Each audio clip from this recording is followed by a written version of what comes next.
কারখানায় ঢুকতেই খারাপ খবর। কাল বিকেলে আবার নাকি অমূল্যবাবু এসেছিল। অনেকক্ষণ ধরে গজগজ করে গেছে। সেন্টের গন্ধে আর নাকি টেকা যাচ্ছে না। সাত সকালেই অভিমন্যুর মেজাজটা তেতো হয়ে গেল। অমূল্য কুণ্ডু মনামি কেমিক্যালসের বাড়িওয়ালা। এমনিতে মানুষটা নিপাট ভদ্রলোক। সম্প্রতি রেলের চাকরি থেকে রিটায়ার করেছে। একসময় অভিমন্যুকে এই ব্যবসায় খুব উৎসাহ দিয়েছিল। তবে ইদানিং তার সুর একটু অন্যরকম। মাঝে মাঝে এসে গোবিন্দদের কাছে ওই এক অভিযোগ জানিয়ে যাচ্ছে, অভিমন্যুর অনুপস্থিতিতে।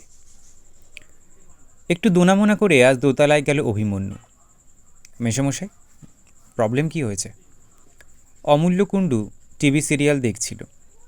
উঠে এসে মাথা চুলকোতে চুলকোতে বলল, দেখো বাবা, ভুল বুঝো না। তোমার এই কারখানা নিয়ে আমি যে ঝঞ্ঝাটে পড়ে আছি। কেন? অসুবিধে কি হলো? আমি তো কাজের সময় জানলা টানলা সব বন্ধ রাখি। আমার পারফিউমের গন্ধ তো আপনার দোতলায় পৌঁছয় না। একদম পৌঁছয় না কি করে বলছো? তবে হ্যাঁ, আমরা সহ্য করে নিই। যত অসুবিধেই হোক, তোমার মাসিমা বলে, ছেলেটা যখন এত উদ্যম নিয়ে কিছু একটা করছে। কিন্তু পাড়াপড়শিরা যে বড় অশান্তি শুরু করেছে বাবা। কিন্তু আমার কারখানা তো এখানে নতুন নয় মেসোমশাই। এই গন্ধ তো আগেও ছিল। তখন তুমি অল্প স্বল্প বানাতে। এখন তোমার কাজের ভলিউম বেড়েছে। এই তো পরশুই পাশের বাড়ির রনেনবাবু রাস্তায় ধরে ঝুরি ঝুরি কথা শুনিয়ে দিল। তার ছেলের বউয়ের গন্ধে অ্যালার্জি, সেন্টের ঝাঁঝে নাকি হাঁপানির টান উঠছে। আশ্চর্য! দিনের পর দিন সামনের কাঁচা ড্রেন থেকে ভকভক গন্ধ ওঠে। প্রায়শই কর্পোরেশনের লোক খুঁচিয়ে খুঁচিয়ে পাঁক তুলে রাস্তায় ছড়িয়ে রেখে যায়। সেসব দিব্যি হজম হয়ে যায়। অভিমন্যুর সেন্টেই যত অ্যালার্জি। অভিমন্যু বিনীতভাবেই বলল, কিন্তু করবোটা কি বলুন? কারখানাটা অন্য কোথাও নিয়ে গেলে হয় না? এই কোনো ইন্ডাস্ট্রিয়াল এস্টেট ফেস্টেটে? বললেই তো জায়গা পাওয়া যাবে না মেসমশাই।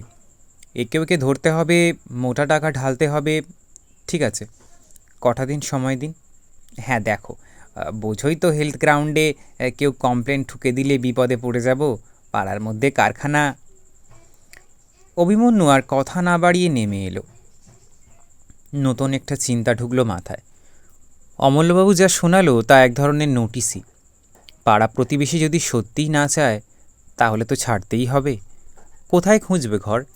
টালিগঞ্জে করুণাময়ীর দিকে সন্ধান করলে হয়তো। দেখা যাক কি করা যায়। ভাবনাটাকে আপাতত মুলতুবি রেখে কাজে মন বসানোর চেষ্টা করল অভিমন্যু। মালতী আজ দেরিতে আসবে বলে গেছে। বাচ্চার অসুখ। গোবিন্দ একা একা পারফিউমের বাক্স বানাচ্ছে। অভিমন্যু ডাকল তাকে। কি কি মাল লাগবে লিস্ট করেছিস? এই তো। গোবিন্দ পকেট থেকে কাগজ বার করে এগিয়ে দিল। আপনি একবার দেখে নিন অভিদা। তালিকায় চোখ বোলালো Abhimanyu. Benzene, musk, ketone, santalol, linalool মোটামুটি ঠিকই আছে। পকেট থেকে পার্স বার করে গুনতে গুনতে প্রশ্ন করল, ইথাইল অ্যালকোহল কতটা আছে রে? 5 লিটারের একটু বেশি। আর ডিস্টিল ওয়াটার? আছে মোটামুটি, দিন 15 চলে যাবে। গুড, আমি তাহলে বেরোচ্ছি। মার্কেট হয়ে বাড়ি থেকে একবারে খেয়ে টেয়ে ফিরব। ঢাউস কিডস ব্যাগ কাঁধে এখন বাসে ওঠা ভারী কঠিন। সবে 10:30 বাজে। যানবাহনের এখন বস্তা বোঝাই দশা।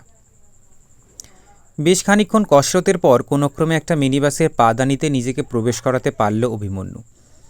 ঠেসাঠেসি গুঁতোগুতিতে হাঁসফাঁস করছে ভেতরটা।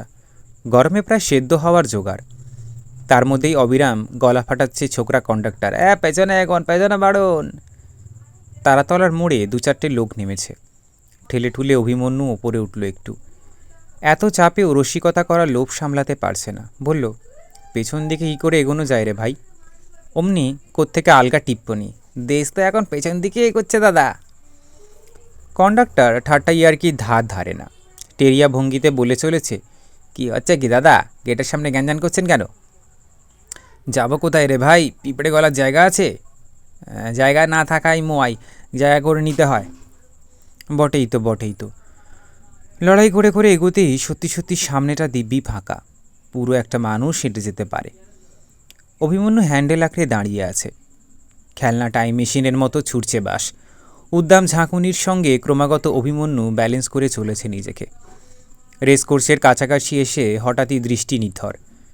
জানলার ধারে ও কে বসে, মুখ বাইরে ফেরানো, তন্নিষ্ঠা না? অভিমন্যুর হৃৎপিণ্ড লাফিয়ে উঠল। হ্যাঁ তো, তন্নিষ্ঠাই তো।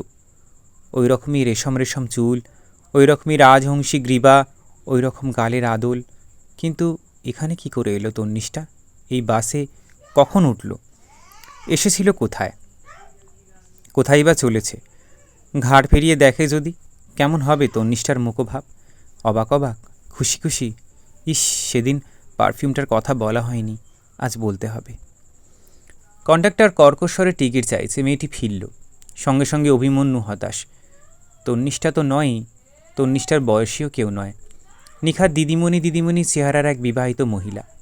অধ্যাপিকা হয়ে গেলেও তন্নিষ্ঠা কখনও ওরকম হাঁড়িমুখো হবে না। চড়া সূর্য প্রখর তাপ ছড়াচ্ছে। ময়দান এসে গেল। বাইরের সব জেটে গাছগাছালি, তবু বাতাসে এতটুকু কোমলতা নেই এখন। মনে হয় যেন উষ্ণ নিঃশ্বাস ফেলছে পৃথিবী। অভিমন্যু একটা নিঃশ্বাস ফেলল, তপ্ত বাষ্পময়। অঘটন আজকাল আর ঘটে না। বিবাদীবাগে নেমে অভিমন্যু ধীরে সুস্থে একটা সিগারেট ধরালো। কর্মব্যস্ত শহরে এখন অন্তহীন যানবাহনের স্রোত পেরোচ্ছে লম্বা লম্বা পায়ে। সহসা পিঠে শক্ত থাবা। কিরে অভি, চললি কোথায়? ভাস্কর, অভিমন্যুর এক্স এমপ্লয়ার। একদা বাবার ছাত্র ছিল বলে অন্য এক ধরনের ঘনিষ্ঠতাও আছে অভিমন্যুর সঙ্গে, দাদা ভাইয়ের সম্পর্কের মতো। আজ ভাস্করের সঙ্গে দেখা না হলেই কি হতো না? অভিমন্যু বেশ অসহজ বোধ করল। দেতো হেসে বলল, এই তো এদিকেই, তোকে বারবার খবর পাঠাচ্ছি, দেখা করছিস না কেন? কেন আহ্বান জানে অভিমন্যু। মোটামুটি পয়সাওয়ালা ঘরের ছেলে ভাস্কর। কেমিস্ট্রির ছাত্র ছিল, এমএসসি করে বড় বড় এক ল্যাবরেটরি খুলেছে বেন্টিক স্ট্রিটে, অবাঙালি পার্টনার নিয়ে। একটা মাল্টি স্টোরেড বিল্ডিংয়ের গোটা ফ্লোর জুড়ে ভাস্করের অফিস কাম পরীক্ষাগার। কোয়ালিটি কন্ট্রোলের কাজই বেশি আসে সেখানে। ছোটোখাটো বা মাঝারি ব্যবসায়ী যাদের গুণমান নিয়ন্ত্রণের নিজস্ব পরীক্ষাগার নেই, তারাই প্রধানত ভাস্করদের ক্লায়েন্ট। সেন্ট্রাল গভর্নমেন্টের লাইসেন্স আছে, বিদেশে ভাস্করদের ল্যাবরেটরি সার্টিফিকেট বিশেষ মূল্যবান। অভিমন্যুকে আবার সেখানেই ফেরাতে চায় ভাস্কর। অভিমন্যু নিজেকে গুছিয়ে নিল।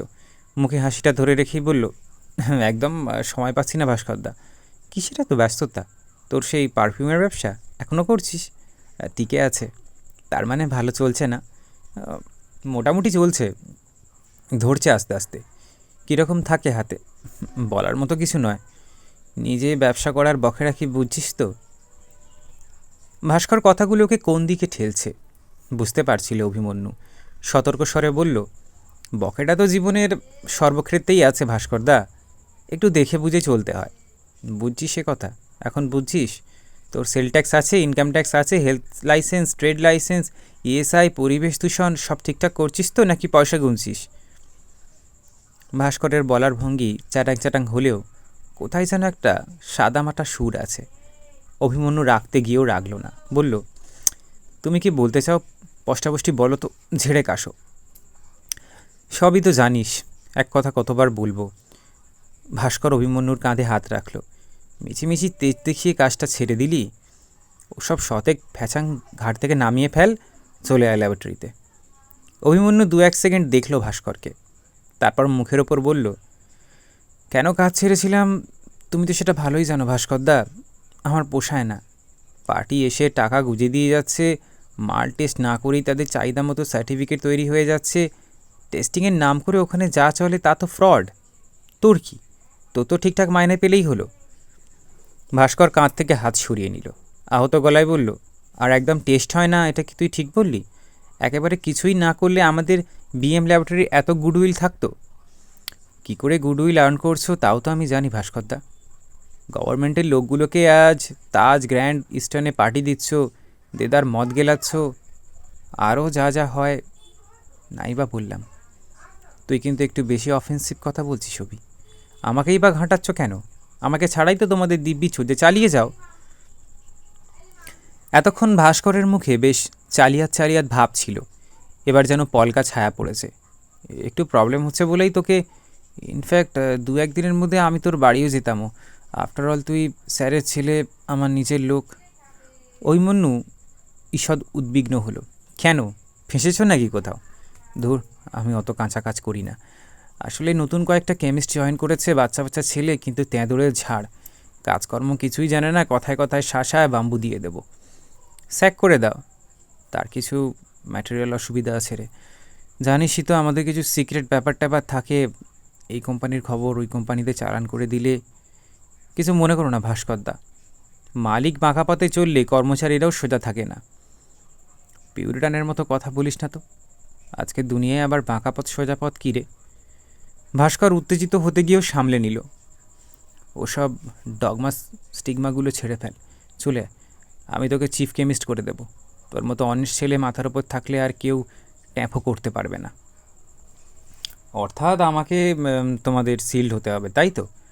না করিস না অভি, জয়েন করে যা। রাকেশও তোকে ভীষণভাবে চাইছে।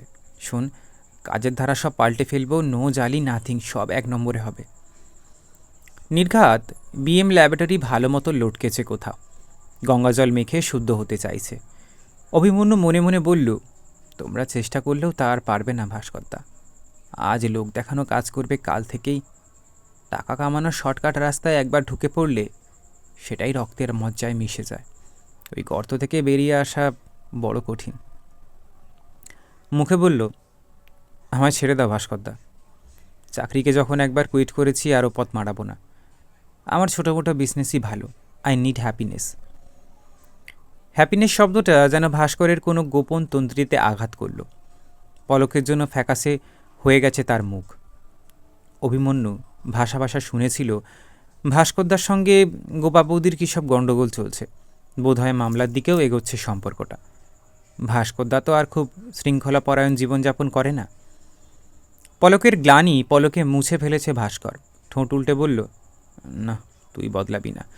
যাকগে, স্যার কেমন আছেন কাকিমা? ওই একরকম। বাবা পেনশনের জন্য ছুটে বেড়াচ্ছে, মার শরীরও গোলমাল করছে, একটু ডাক্তার দেখাতে হচ্ছে। আর উপমন্যু আছে, বেঁচে আছে। কোথায় আছে? ওই মানকুণ্ডুতেই? এই তো দিন 10 আগে ঘুরে এলাম। ডাক্তাররা হোপ দিচ্ছে না কোনো? না, পোর সোল। অভিমন্যুর কাঁধে আবার হাত রাখল ভাস্কর। চলি রে, যাবো একদিন স্যারের কাছে, এমনিই যাব। ভাস্করের গমন পথের দিকে একটুক্ষণ তাকিয়ে থেকে মন্থর পায়ে হাঁটা শুরু করল অভিমন্যু। ভাস্করদা মানুষটা ভারী অদ্ভুত, ভেতরে একটা সারল্য আছে, আবার কখনো কখনো কি ভয়ানক জটিল। জীবনের কেমিস্ট্রিটা বুঝি একটু বেশি বদ্ধজম হয়ে গেছে ভাস্করদার। ট্রাম রাস্তা পেরিয়ে অভিমন্যু রাধাবাজার স্ট্রিটে ঢুকল। শহরের রাস্তাটা তার বড় প্রিয়। দুধারে সার সার ঘড়ির দোকান, চলমান সময়, স্থির সময়। এই পথ পেরোনোর সময় ভারী রোমাঞ্চ বোধ করে অভিমন্যু। মনে হয় যেন কাল সরণি ধরে হাঁটছে। একটা দোকানে অদ্ভুত সুন্দর এক পেল্লুর নাম দুলছে, দেখতে একটু দাঁড়িয়েছিল অভিমন্যু। দুম করে আবার হৃৎপিণ্ডে লাবডুব। দোকানে অমন মাথা নেড়ে নেড়ে কথা বলে কে? আসমানি রং সালোয়ার কামিজ, ফিরোজ রং ওড়না, রেশমি চুল উদাস উড়ছে হাওয়ায়। তন্নিষ্ঠা রাধাবাজারে কেন, সময় কিনতে? ডাকবে অভিমন্যু? নিয়ে যাবে তন্নিষ্ঠাকে গন্ধের মায়াপুরীতে? ডাকবে নাকি পাশে গিয়ে চমকে দেবে? কিছুই করতে হলো না। মেয়েটা ঘুরে দাঁড়াতেই অভিমন্যু ছিটকে সরে গেছে। কি বিশ্রী বনভর্তি মুখ, ঠোঁটে চড়া লিপস্টিক, চোখে ধ্যাবড়া কাজল। তনিষ্ঠাকে নামি দামি বিউটি পার্লারও অত কুৎসিত করে সাজাতে পারবে না। আবার ছোট শ্বাস পড়ল অভিমন্যুর। অঘটন সত্যিই আর আজকাল ঘটে না। রাধাবাজারে 2-1টা সেন্টের দোকান আছে বটে, তবে মূল দোকান সব এজরা স্ট্রিটে। আসগার আলীর দোকানটাই বড়, এখান থেকেই কেনাকাটা সারে অভিমন্যু। কাউন্টারে যথারীতি ক্রেতার মেলা, বেশিরভাগই ছোটোখাটো সুগন্ধি প্রস্তুতকারক। অভিমন্যু সেখানে দাঁড়ালো না, পাশের গলি দিয়ে ঢুকে গেছে অন্দরে। সংকীর্ণ কুঠুরিতে বসে আছে আসগার আলী। বৃদ্ধ মানুষ, টকটকে লাল রং, টিকলো নাক, ধপধপে সাদা দাড়ি, মাথায় ফেজ। অভিমন্যুর সঙ্গে আসগার আলী দিব্যি বন্ধুত্ব হয়ে গেছে। ক্ষুদ্র পারফিউম ব্যবসায়ীদের মধ্যে শিক্ষিত লোকের সংখ্যা কম। অভিমন্যু তাদের তুলনায় অনেক বেশি কেমিক্যালসের নাম জানে, তাদের গুণাগুণও। হয়তোবা সেই কারণেই। অভিমন্যুর স্লিপ কাউন্টারে পাঠানোর আগে আসগার আলী দেখে নিল একবার, স্মিত মুখে বলল, তা মজুমদার বাবু, আপনার মাল ম্যাটেরিয়ালসের অর্ডার বাড়ে না কেন? কেন, এবার তো মাস্কিটন বেশি নিচ্ছি। কয় বেশি, কারবার একটু বাড়ান এবার। কি হবে, এই তো বেশ চলছে। চলছে বটে, কিন্তু চলবে না। ব্যবসায় টিকে থাকতে গেলে আপনাকে বাড়তেই হবে। আজগার আলী আতর মাখানো হাত দাঁড়িতে বোলালো। হয় কমাও নয় বাড়াও, কারগারে কোনো মাঝ রাস্তা নেই। থামলেই হয় আপনাকে পেছনের লোক ধাক্কা মেরে চলে যাবে, কিন্তু সামনের লোক আপনাকে মারিয়ে পিছিয়ে দেবে, বুঝলেন? কিন্তু কারবার কেন, জীবনেরও এই নিয়ম, কোথাও থেমে থাকার জো নেই। আজগার আলী মিটিমিটি হাসছে। শাদি তো করেননি, করলে বুঝবেন। অভিমন্যু হেসে ফেলল। বুড়োর এখনও রস আছে।